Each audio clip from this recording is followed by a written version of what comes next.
আসসালামু আলাইকুম। এই যে মাটির চুলায় দুধ দিয়েছি এই জায়গা, আর একটু চাল দিছি, আতপ চাল, এগুলো দিয়ে পায়েস সিস্টেম করে তারপরে এই যেগুলো এটি শাক দিব দিয়ে রান্না করে নিব।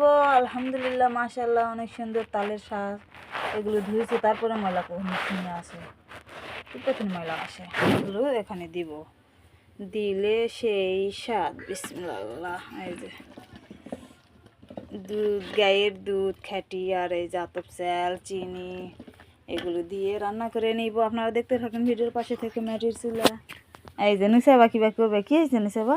আসসালামু আলাইকুম। দেখা আজ আমাকে আটি আমাকে চাউল দিয়ে আটি বানাচ্ছি। নুসাইবা দেখো, এই যে তালের শাঁস দিয়ে এগুলো রান্না করে নিব, পায়েস, ক্ষীর। নুসাইবাও দিচ্ছে, নুসাইবা খুব খাইছে এগুলো, অনেক স্বাদ। পরে যাবে আম্মু। নুসাইবা দিচ্ছে, দেখো।